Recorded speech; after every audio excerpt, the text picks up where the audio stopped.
Si Roy ay isang civil engineer na na-assign sa isang malaking construction site sa isang liblib na bayan sa Samar.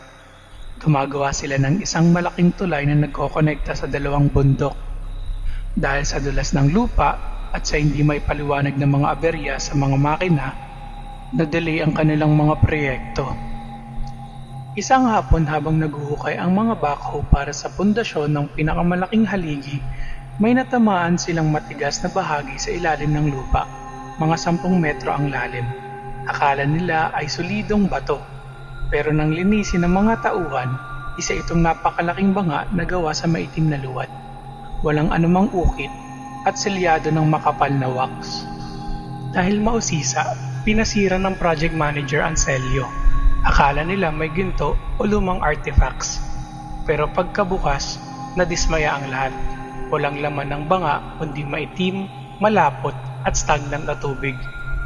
Amoy imbornal na may halong amoy ng nasusunog na buhok. Inutusan ng manager ang mga piyon na itapon ng tubig sa gilid at basagin ang banga para maituloy na ang paghuhukay. Doon nagsimula ang kakaiba. Nang gabing iyon, hindi makatulog si Roy sa kaniyang bunkhouse. Mainit ang panahon pero nakakaramdam siya ng lagkit sa balat. Nang pumunta siya sa banyo para maghilamos, napansin niya ang gripo. Ang tubig na lumalabas ay medyo may kaitiman. Naku, alam ko na to eh. May leak yung tubo sa lupa.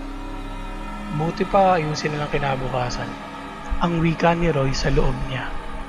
Kinabukasan, hindi pumasok ang tatlong mga piyon na nagtapon ng tubig kahapon.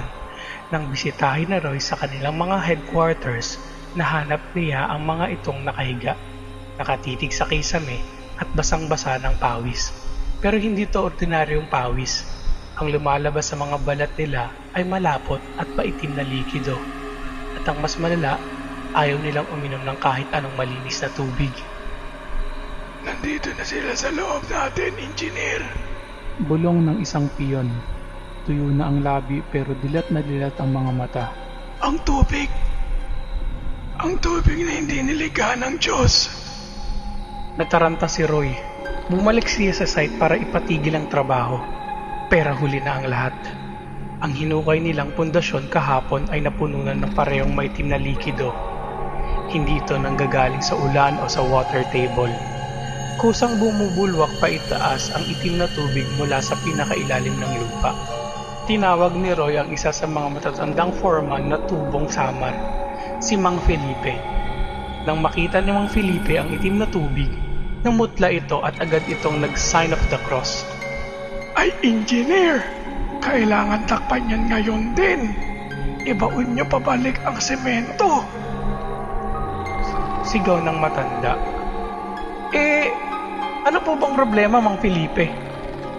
Langis lang naman po yan ah. Tingnan niyo naman po, ang daming langis. Hindi langis yan. Pabulong na sabi ng matanda. Nanginginig ang boses. Noong bago pa lang ang mundo, bago pagmawa ang Diyos ng karagatan at ilog, may mga latak na naunang nang nandyan sa dilim. Ang mga sinaunang tao rito, bago pa dumating ang mga Kastila, ikinulong ang latak na yan sa banga para hindi humalo sa mundo natin. Ang tubig na yan may sariling isip. Bago pa man makasagot si Roy, narinig na nila ang sigaw mula sa mga naguhukay. Ang itim na likido ay nagsimulang umalo ng malakas kahit walang hangin.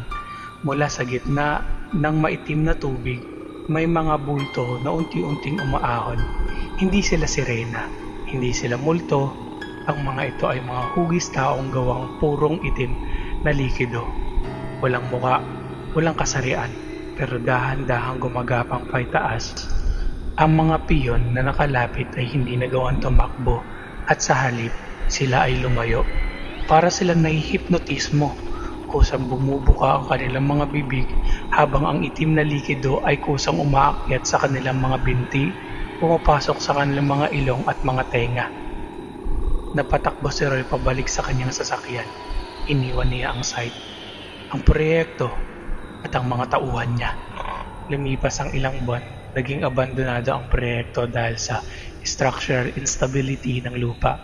Ligtas na nakabalik si Roy sa Maynila pero hindi siya naging payapa. Tuwing gabi, naririnig niya ang mga marahang kaluskos sa loob ng mga pader ng apartment niya. Ang tunog ng tubig na gumagalaw sa loob ng mga tubo. Dahan-dahang umaakyat. Naghahanap ng daan palabas. Palabas, papunta kay Roy.